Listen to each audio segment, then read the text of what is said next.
이 시대는 성적인 문란과 성적인 범죄가 아주 넘쳐나고 있는 시대라고 할 수가 있겠습니다. 한때 잘 나가던 정치인들이 성적인 스캔들로 인해서 낙마하는 이야기가 지금 우리의 뉴스에 많이 등장하고 있습니다. 뿐만 아니라 우리 사회의 각 분야의 이곳저곳에서 성추행을 당했다고 하는 그런 고발운동인 미투가 지금 벌어져서 결국 그 가해자들이 재판에 넘겨지고 유죄 판결을 받게 되는 그런 일들이 우리 주변에서 많이 일어나고 있습니다. 이런 모든 행위들은 간음하지 말라고 하신 하나님의 말씀을 어겨서 일어나는 행위라고 할 수가 있겠는데요. 우리가 10계명 가운데서 제 7계명이라고 할 수 있는 이 간음하지 말라라고 하는 이 말씀을 우리가 함께 묵상하면서 하나님의 뜻을 살펴보려고 합니다. 먼저 기억할 것이 있다고 한다면 성은 더럽고 추악하기 때문에 우리가 멀리 해야 할 것이 아니라고 하는 사실입니다. 성이 무엇인가? 더럽고 추악한 것이고 우리가 가능하면 멀리 해야 될 것이 성이 아니라 사실은 하나님께서 우리 인간들에게 주신 놀라운 축복이라고 하는 점을 먼저 우리가 잘 기억할 수 있으면 좋겠습니다. 하나님께서 남자와 여자로 창조해 주셨고요. 뿐만 아니라 그 인간들에게 생육하고 번성하라고 명령을 주신, 사명을 주신 분도 하나님이십니다. 하나님께서 천지를 창조하실 때 세 가지 법칙, 세 가지 규례를 주셨다고 합니다. 그 세 가지 규례, 세 가지 법칙이 무엇이냐면 노동의 규례, 노동의 법칙, 안식의 규례, 안식의 법칙, 그리고 또 하나는 결혼의 규례를 주셨다고 합니다.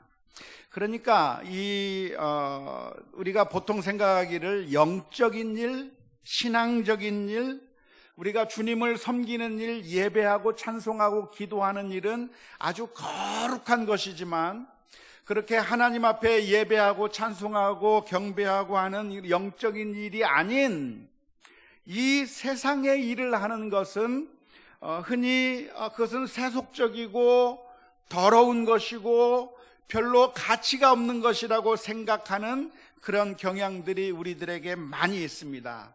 노동을 한다든지 아니면 부부 생활을 한다든지 아니면 가족을 돌본다든지 하는 것들은 이것은 별로 의미도 없고 가치도 없고 세속적인 일인 반면에 하나님을 찬양하고 예배하고 경배하는 것만 거룩한 일이라고 그렇게 착각하는 경우가 많이 있는데요. 그렇게 바라보는 것은 건전한 성경적인 관점이 아니라 사실은 잘못된 성속 이원론의 관점이라고 말할 수가 있겠습니다.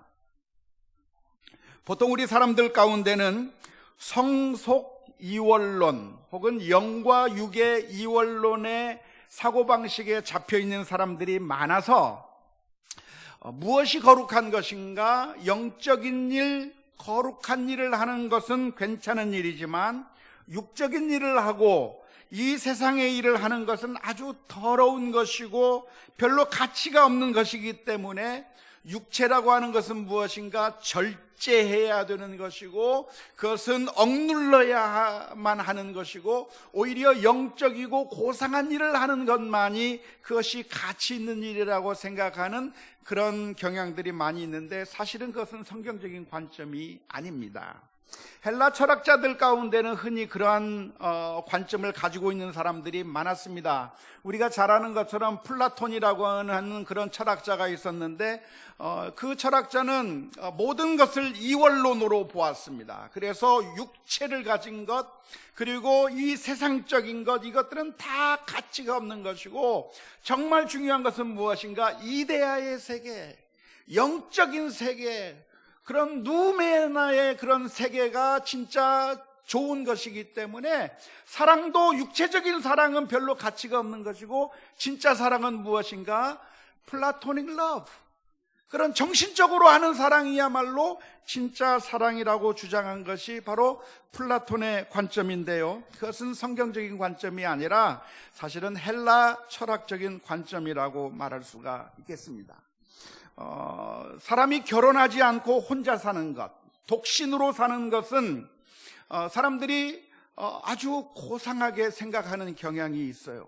누가 평생을 결혼하지 않고 혼자 독신으로, 그래서 평생 처녀로, 평생 총각으로 그렇게 산다고 하면 사람들이 그 사람을 바라볼 때 아주 고상하게 생각합니다. 특별히 종교인들 가운데는 그렇게 독신주의를 고집하는 종교인들이 있어요. 어디가 그렇죠? 예, 천주교에서 보면 신부님들이 평생을 독신으로 삽니다. 뿐만 아니라 여성들은 수녀가 돼서 평생 정절을 지키면서 혼자 그렇게 살아가는 것이죠. 뿐만 아니라 불교에서도 마찬가지인데요. 불교의 모든 종단이 그런 것은 아니지만 조계종이 비구종단입니다. 조계종이 비구종단이기 때문에 조계종의 그 법사님들, 그 스님들은 결혼하지 않고 사는 그 삶을 살고 있는데, 보통 사람들은 다 결혼하고 살잖아요. 우리들은 다 결혼하고 살고 성적인 그런 욕구가 있는 상태에서 살아가는데, 그런 독신주의를 쓰는 그런 종교인들이 평생 성적인 욕구를 억제하면서 혼자 살아가고 있는 그 모습을 보면서, 아, 참 저분은 고상하신 분이구나. 야, 저분은 정말 수준이 높으신 분이구나. 대단한 분이구나라고 그렇게 우러러보는 경향이 우리들 가운데 많이 있습니다. 하지만 물론 실상을 파헤쳐 본다고 하면 뒤에서 자신들의 욕구를 분출하고 있는 추악한 모습들이 쉽게 드러나는 경우를 많이 볼 수가 있습니다. 우리가 잘 아는 것처럼 중세시대 때 천주교를 보게 되면 그 중세시대 때 고아원들에는 고아들이 많이 있었는데 그 고아들이 다 누구라고 그러죠? 신부와 수녀 사이에서 나온 아이들을 기르는 것이 고아원의 역사가 되었다고 할 정도로 겉으로는 독신으로 사는 것 같지만 실제로는 온갖 추악한 일을 벌이면서 결국 그렇게 인간적인 모습을 드러낼 수밖에 없었던 것이 중세 천주교에서 있었던 일인데, 그러한 일들이 오늘날에도 반복되지 않느냐라고 질문을 던진다면 거기에 확실하게 그런 일이 더 이상 없다고 이야기할 수가 없는 거예요. 오늘날 뉴스를 들어보면 오늘날에도 수많은 천주교 신부들이 성추행을 해서 문제가 되었고, 특별히 제가 살던 필라델피아라고 하는 그 지역에서, 펜실베니아 지방에서 수많은 성직자들이, 천주교 신부들이 아동을 성추행한 걸로 인해서 경찰의 조사를 받고 고소를 당하고 어마어마한 배상을 해줘야만 했다고 하는 그런 뉴스들을 종종 들을 수가 있는 것이고요. 역시 불교도 역시 마찬가지입니다. 물론 그러한 것들이 많이 밝혀지진 않는 상황 가운데 있지만, 그러나 우리 인간이라고 하는 것은 그 욕구 자체를 억제하는 것 자체가 사실은 쉽지 않은 것이고, 쉽지 않은 것은 하나님께서 만들어 놓으신 그 창조의 질서를 거스르는 것이기 때문에 그럴 수밖에 없어요. 성경의 가르침은 무엇이냐? 성경 전체의 가르침이 무엇이냐면 여러분들은 혼자 사십시오. 결혼하지 말고 정절을 지키며 평생 독신으로 살아가야 한다고 성경에서 가르쳐주고 있지 않습니다. 성경에서는 뭐라고 가르치고 있습니까? 혼자 사는 것이 좋지 못하다라고 가르쳐주고 있어요. 창세기 2장 18절의 말씀을 보면 여호와 하나님이 이르시되 사람이 혼자 사는 것이 뭐하니? 좋지 아니하니 내가 그를 위하여 돕는 배필을 지으니라 하시니라. 하나님께서 천지를 창조하실 때, 천지 창조하실 때마다 하나님께서 선언하셨어요. 뭐라고 선언해 주셨습니까? 보시기에 좋았더라. 이것을 만드시고 하나님께서 선언하십니다. 보시기에 좋았더라. 하나님께서 만드신 그 모든 것에 대해서 보시기에 좋았더라, 보시기에 좋았더라 했는데, 천지 창조를 하시면서 보시기에 안 좋았던 것이 한 가지가 있어요. 그게 뭐예요? 사람이 혼자 사는 것이 좋지 않게 보셔서 하나님께서 아담에게 하와를 만들어 주시고 가정을 이루게 하시고, 그래서 그 두 사람이 생육하고 번성하라고 규례를 만들어 놓으신 것이 하나님의, 그것이 섭리고 하나님의 창조 질서라고 하는 사실을 우리가 분명하게 먼저 기억해야 될 줄로 믿습니다. 그러니까 성이라고 하는 것은 더럽고 추악하기 때문에 가능하면 결혼하지 않거나 가능하면 욕구를 억제하면서 살아가는 것이 정당한 것이 아니라 사실은 하나님의 선물이고 그것도 거룩한 것이라고 하는 사실을 먼저 성경적인 원칙을 발견할 수 있어야 될 줄로 믿습니다.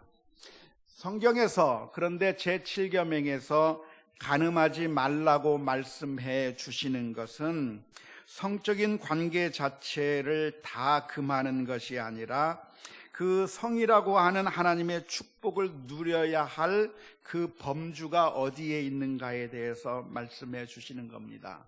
어디에서만 허용이 되는 것이죠? 정당한 부부 관계 사이에서만 허용이 되는 것이에요.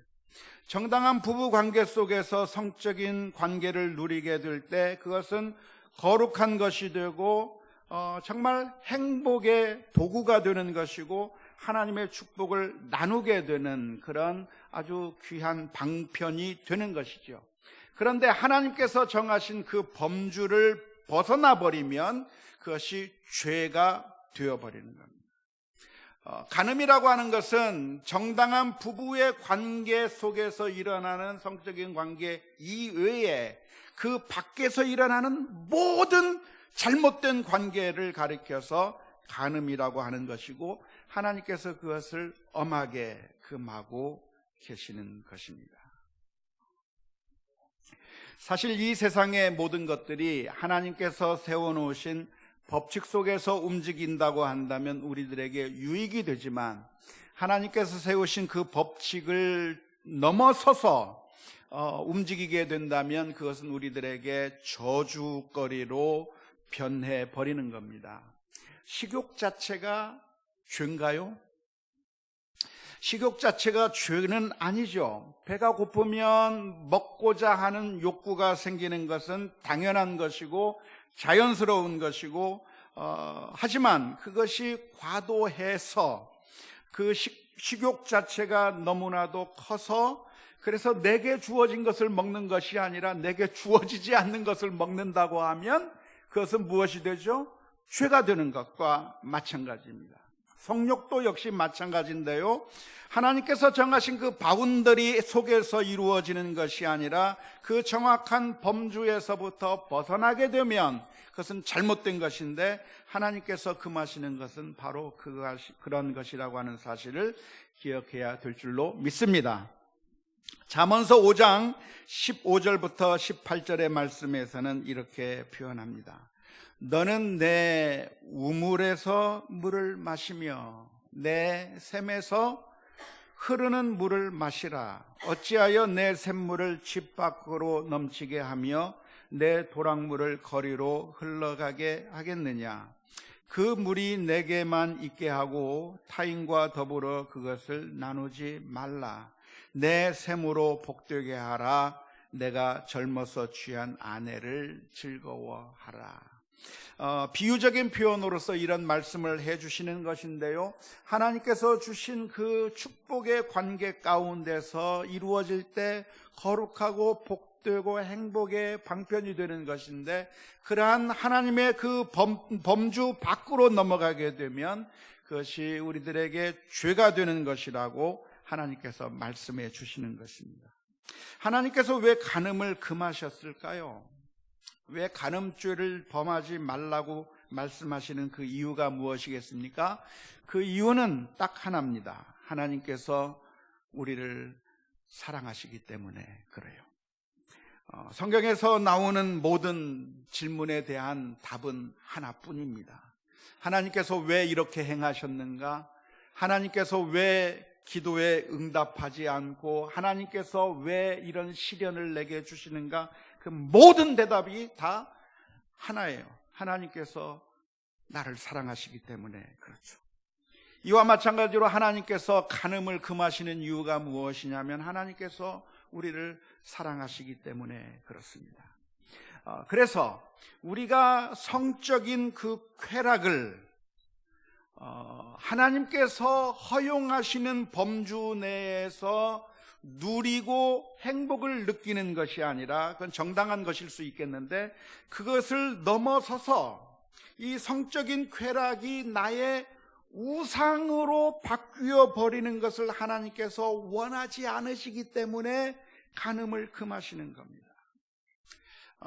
사실 우리가 가지고 있는 그 모든 것들이 우리들에게 우상으로 바뀌어 버릴 가능성이 많습니다.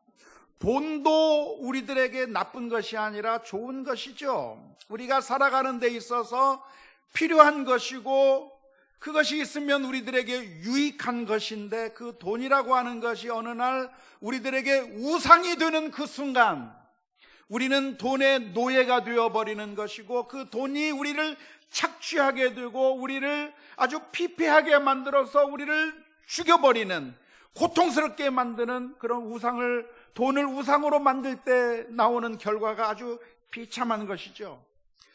우리가 가지고 있는 모든 것들이 다 우상이 될 가능성이 많은데요, 사랑하는 우리 자녀들이 어느 순간에 우상이 될 수가 있습니다. 그러면 그 자녀가 우상이 되어버리면 결국 그것으로 인해서 내가 행복해지는 것이 아니라 불행해지는 것이고요, 뿐만 아니라 사랑도 참 좋은 것이지만 사랑 자체가 우상이 되어버리면 그것이 우리들을 아주 힘들고 고통스럽게 만드는 것인데요, 쾌락도 역시 마찬가지입니다. 쾌락이라고 하는 것은 나쁜 것인가? 아니요. 즐거워할 수 있으면 좋은 것이에요. 기뻐할 수 있으면 좋은 것이고 즐거움을 느낄 수 있다고 하면 좋은 것인데, 그 쾌락이 어느 순간에 우상이 되어버릴 가능성이 있는 것이죠. 우상이 되어버리면 그 순간 그것은 더 이상 좋은 것이 아니라 우리를 파멸시키는 결과를 가져오게 되는 겁니다. 그래서 성이라고 하는 것이 우리의 우상이 아니면 그냥 하나님께서 정해놓으신 바운더리 속에서 적절하게 사용할 때 기쁨과 행복의 수단이 되어버리지만, 그 쾌락을 찾아가는 것이 우리의 우상이 되어버려서 그 쾌락을 느끼기 위해서 바운더리를 넘어가게 되고, 그래서 그 바운더리를 넘어가서 쾌락을 추구하게 되면 결국은 행복할 것처럼 보이지만, 행복할 줄 알고 그런 쾌락을 추구하게 되지만 결국은 그것으로 인해서 우리 인생이 아주 깨어지는, 가장 사랑하는 사람에게 아픔을 주고 그리고 모든 그 삶을 파괴시켜버리는 어마어마한 결과를 가져오기 때문에 하나님께서는 우리들에게 간음하지 말라고 말씀해 주시는 것입니다.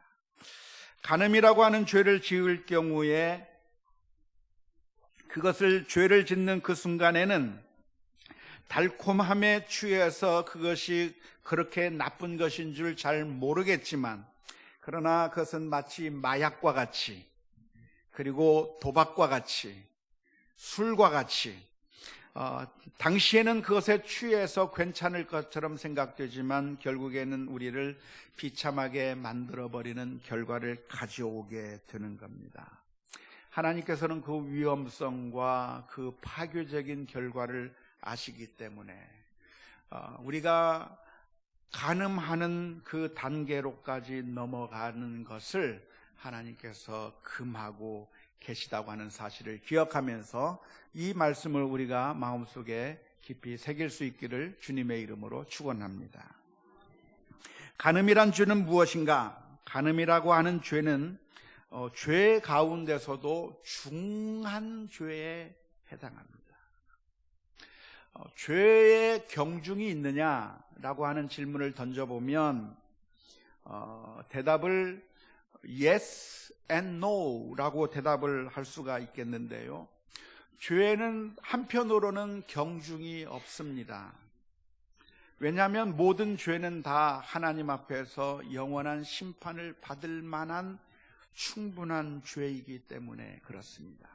살인죄를 저지른 사람이나 도둑질을 한 사람이나 마음속으로 미워하는 사람이나 다 하나님 앞에서 영원한 심판을 받을 수밖에 없는 어마어마한 죄라고 하는 점에서 죄는 따로 경중이 있다고 이야기할 수가 없어요. 어떤 죄가 더 크다, 어떤 죄는 좀 가볍다라고 이야기할 수가 없습니다.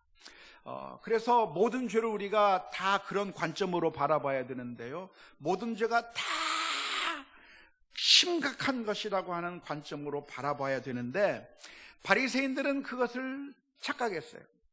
그래서 바리새인들은 하나님 앞에 나가서 기도하면서 하나님 앞에 이런 기도를 했어요. 하나님 감사합니다. 저는 저 창기와도 같지 않고 저 세리와도 같지 않고 나는 그래도 하나님의 말씀을 지킬 수 있어서 감사하다고 기도했는데 주님께서 그 바리새인의 기도를 들으시고 그 바리새인이 괜찮다고 말씀하신 것이 아니라 하나님께서는 오히려 이 바리새인의 기도를 들으신 것이 아니라 하나님이여 불쌍히 여기시옵소서 나는 죄인이로소이다 고백했던 그 세리의 기도를 하나님께서 더 들으시고 인정하셨다고 말씀해 주셨어요. 왜냐하면 그 세리의 죄도 큰 것이지만 사실 바리새인들은 그렇게 간음의 죄를 저지른 것도 아니고 살인한 것도 도둑질한 것도 아무것도 아니지만 그러나 사실 바리새인들도 여러 가지 교만의 죄, 미워하는 죄 등등 여러 가지 악한 일을 했기 때문에 사실은 그 모든 죄가 다 똑같다고 하는 점에 있어서 누가 누구를 향해서 돌을 던질 수 없을 정도로 모두가 다 심각한 죄라고 하는 점에 있어서 모든 죄는 다 동등한 경중이 있는 것이 아니라 다 똑같은 죄라고 이야기할 수가 있겠습니다. 하지만 종종 그렇기 때문에 모든 죄가 다 똑같은 건데 왜 특별한 죄에 대해서만 뭐라고 하느냐고 하면서 정당한 칠이나 정당한 훈육, 권고 자체를 무시하는 경향으로 우리 성도들이 반응할 때가 있습니다. 예를 들어서 어떤 분이 간음의 죄를 저질러서 그래서 그 간음의 죄를 저지른 사람을 우리 교회의 영적인 지도자로 세울 수 없다고 이야기할 때 교회에서 종종 나오는 이야기가 무슨 얘기냐면 우리가 다 죄인인데 누가 누구를 향해서 돌을 던질 수 있겠느냐고 말하면서 그 간음죄를 저지른 사람을 두둔하는 그런 경우가 우리 한국교회에 너무나도 많이 있어 왔어요. 모든 죄가 똑같다고 하는 것을 그렇게 적용하시면 안 돼요. 한편으로는 모든 죄가 다 똑같습니다. 살인의 죄나 마음속으로 미워한 죄나 다 똑같이 하나님의 엄청난 심판을 받을 만한 똑같은 죄라고 하는 사실을 인정해야 합니다. 하지만 또 한편으로는 그럼에도 불구하고 어떤 죄에 대해서는 어느 정도의 권고로만 끝날 수 있지만 어떤 죄의 경우는 권고로만 끝날 것이 아니라 철저하게 다루어야만 하는 심각한 죄의 종류가 있다고 하는 사실을 우리가 인정해야 되는데요, 그 죄 가운데 하나가 간음의 죄라고 말할 수가 있겠습니다. 교회 내에서 거룩성을 유지해야 하는데 교회 내에서 만일 영적인 지도자들 가운데 간음의 죄를 저지른다고 하면 영적인 지도자의 자리에 있어서는 안 되는 거예요. 사역을 내려놓아야 하는 겁니다. 영적인 지도자의 자리에서 내려놓아야 하는 것인데, 그런 사람들을 두둔하면서 우리가 다 죄인인데 누가 누구를 향해서 돌을 던지느냐 하면서 그런 사람을 두둔해서도 안 됩니다. 죄라고 하는 것은 다 똑같기도 하지만, 그러나 실제로 죄를 범한 사람과 마음으로 죄를 지은 사람과, 그리고 알면서 죄를 지은 사람과 모르고 죄를 지은 사람과, 지도자가 지은 죄와 지도자가 아닌 사람이 지은 죄의 그 영향력과 그 크기가 다르고, 만일 선생된 자가 더 큰 형벌을 받을 것이라고 하는 주님의 말씀처럼, 그만큼 더 큰 심판과 더 큰 책임감이 있는 죄가 있다고 한다고 하는 점에 대해서 우리가 분명하게 기억해야 할 줄로 믿습니다. 고린도전서 5장 9절서부터 13절의 말씀에 보면 이렇게 권고하고 있습니다. 내가 너희에게 쓴 편지에 음행하는 자들을 사귀지 말라 하였거니와, 이 말은 이 세상에 음행하는 자들이나 탐하는 자들이나 속여 빼앗는 자들이나 우상숭배하는 자들을 도무지 사귀지 말라 하는 것이 아니니, 만일 그리하려면 너희가 세상 밖으로 나가야 할 것이니라. 이제 내가 너희에게 쓴 것은 만일 어떤 형제라 일컫는 자가 음행하거나 탐욕을 부리거나 우상숭배를 하거나 모욕하거나 술 취하거나 속여 빼앗거든 사귀지도 말고 그런 자와는 함께 먹지도 말라 함이라. 밖에 있는 사람들을 판단하는 것이야 내게 무슨 상관이 있으리오마는 교회 안에 있는 사람들이야 너희가 판단하지 아니하랴. 밖에 있는 사람들은 하나님이 심판하시려니와 이 악한 사람들은 너희 중에서 내쫓아라. 쫓아야 될 죄가 있는 사람도 있다는 것이에요. 물론 회개의 과정을 거친 사람들이 있다고 한다면 용서하고 받아주어야 할 것입니다.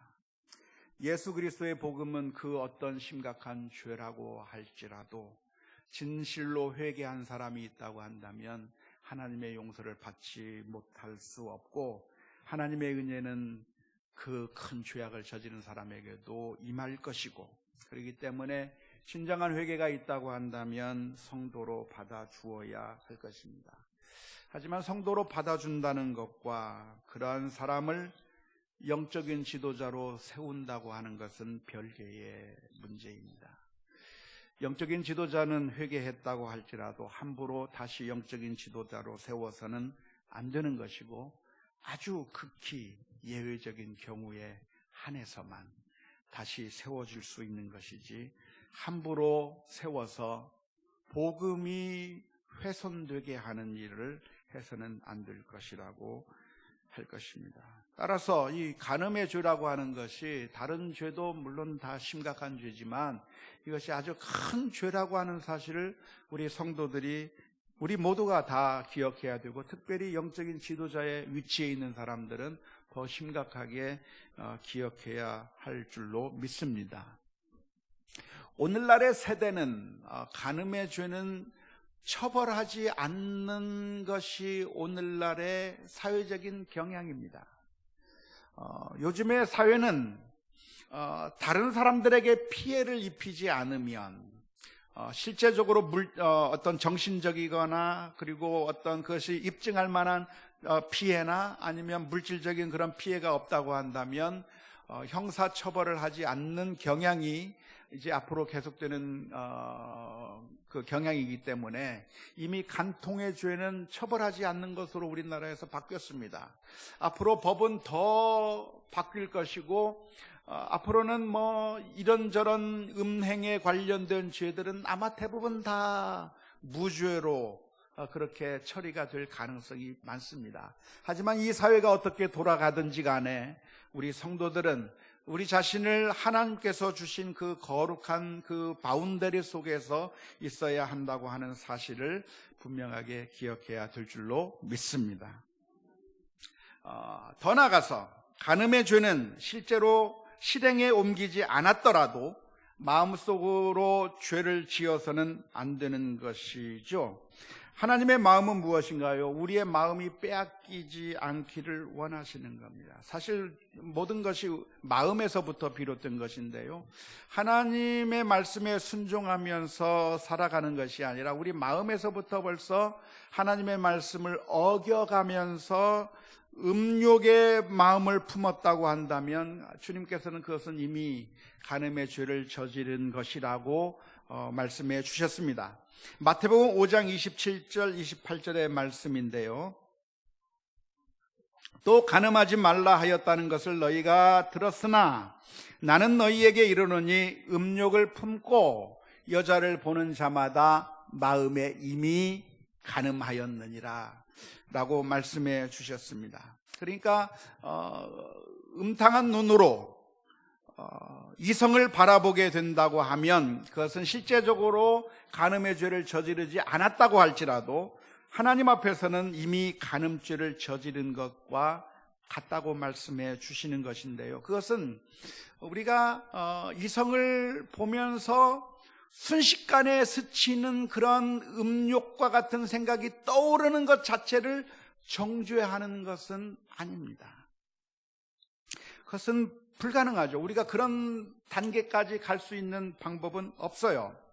마태복음에서 예수님께서 하신 말씀은 헬라어 원문을 보면 음욕을 품고 여자를 본다고 할 때 사용된 동사의 형태가 현재형으로 되어 있어요. 근데 이 현재형이라고 되어 있는 것이 무엇이냐면 그 뉘앙스가 계속적인 의미를 담고 있습니다. 그래서 그냥 이성을 보고 그런 그 성적인 생각이 떠오르는 것 자체를 의미하는 것이 아니라 그 계속해서 음욕을 품고 계속해서 의도를 가지고 바라보는 것 자체를 예수님께서는 이미 간음을 범하였다고 말씀해 주시는 것이죠.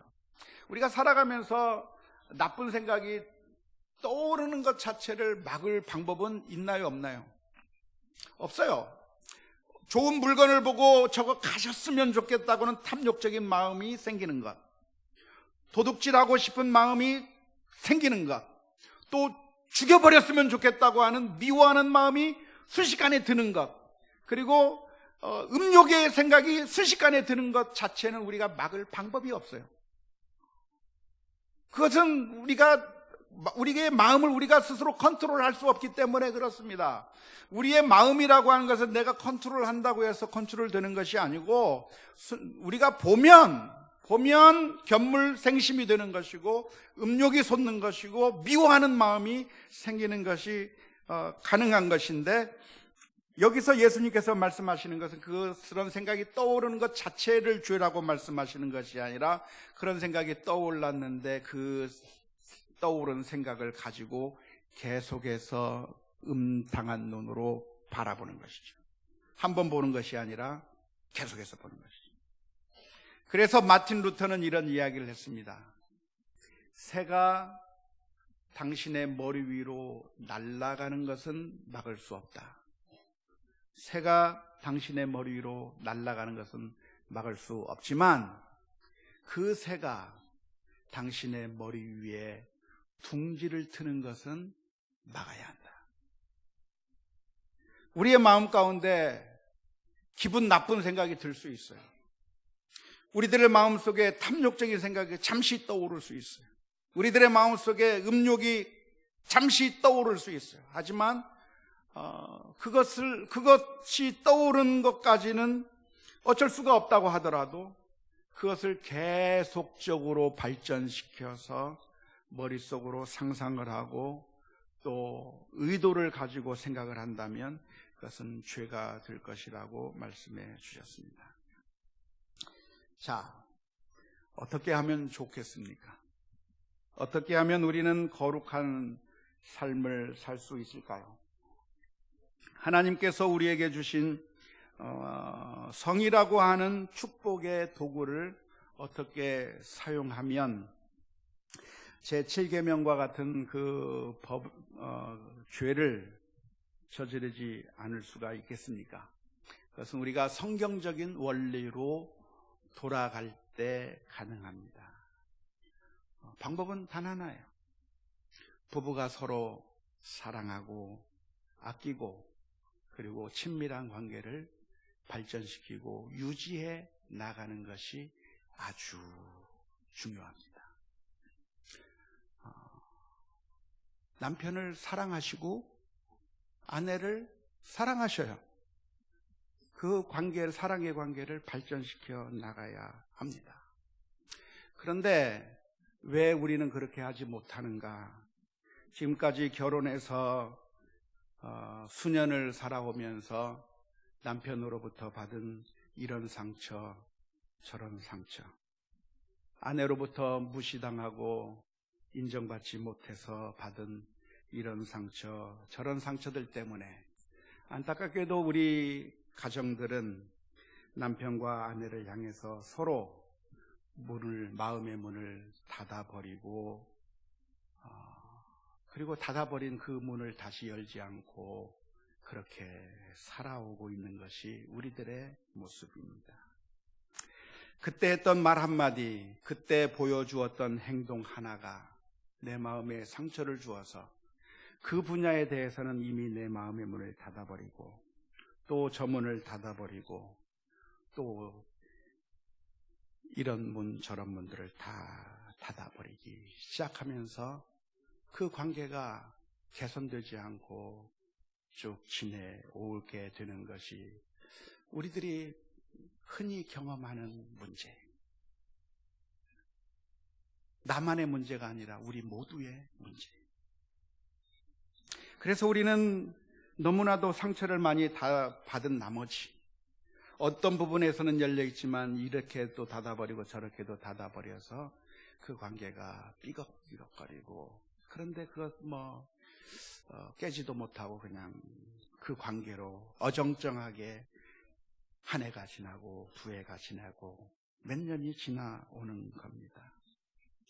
그런데 우리들의 마음의 문을 닫아버린 그 결과 결국 우리는 같이 살면서도 나 혼자 광야 한가운데 서 있는 것 같은 느낌을 받게 되는 거예요. 같이 사는데 동반자가 아니라 그냥 나 혼자 외롭게 살고 있는 것 같아요. 정말 메말라 버려서 내 주변이 완전히 다 메말라 버려서 그래서 정말 너무 외롭게 살아가고 있어서 그 부부와의 관계가 별로 좋지 않게 살아온 겁니다. 그런데 그 문제가 어디에 있었냐면 사실은 두 사람의 관계는 내가 계속해서 마음을 열고 사랑의 물을 자꾸만 뿌려줘야 내 주변이 광야로 변하지 않고 푸른 풀이 자라고 나무가 자라는 옥토로 바뀔 수가 있는 건데 내가 이 마음을 닫아버리고 사랑의 물을 더 이상 주지 않고 닫고 하는 가운데 결국 내가 광야 한가운데 서 있는 것 같은 그런 느낌을 받게 되는 것입니다.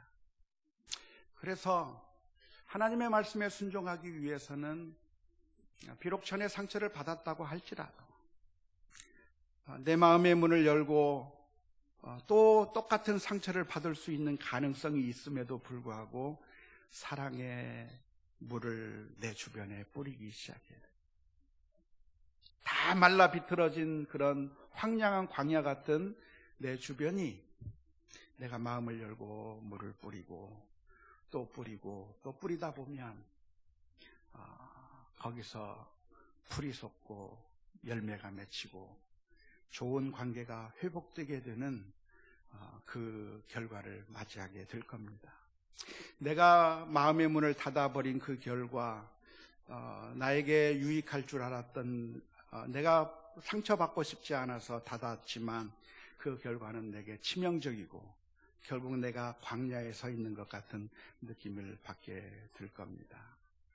하지만 오늘 저와 여러분들은 다시 한번 힘과 용기를 내서 사실은 하나님께서 축복으로 우리에게 가정을 주셨기 때문에 그 관계를 발전시키고 회복시켜 나가면서 좋은 관계를 유지해 나갈 때 우리가 우리의 쾌락을, 우리의 마음의 위로를 우리들이 하나님께서 주신 그 바운더리 밖에서 찾게 되는 것이 아니라 하나님께서 주신 그 바운더리 속에서 찾게 되는 놀라운 그 회복의 경험이 있게 될 것이라고 믿습니다.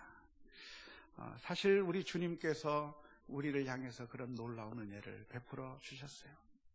우리는 하나님을 모른다고 했고, 우리는 하나님의 말씀을 어겼고, 마치 고멜이 호세아를 배반하고 창녀가 되어 나갔던 것처럼, 우리가 하나님이 우리의 남편임에도 불구하고, 하나님이 우리의 신랑임에도 불구하고, 우리는 하나님이 아니라 돈을 짝해서 우상을 섬기고 돈이 내 신랑인 것처럼,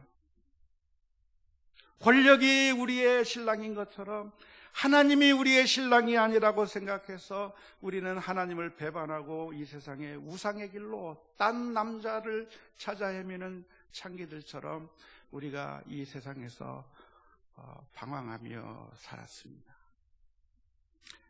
하나님께서 우리들에게 해주실 응당한 반응이 있다고 한다면 그런 우리를 향해서 이혼 증서를 써주고 우리와의 관계를 해지해버리고 우리에게 영원한 심판을 주셔도 할 말이 없는데, 놀라운 것은 우리들의 허물을 용서하시기 위해서 예수 그리스도를 보내주시고 피 흘려주시고, 우리가 돈을 얻기 위해서, 권력을 얻기 위해서, 명예를 얻기 위해서 쫓아갔다가 그래서 만신창이가 되어버린, 완전히 우리의 몸이 갈기갈기 찢겨버린 우리들의 그 상처난 부위들을 예수 그리스도의 보혈의 피로 씻겨주셔서 우리를 회복해 주신 놀라운 은혜를 우리가 받은 줄로 믿습니다.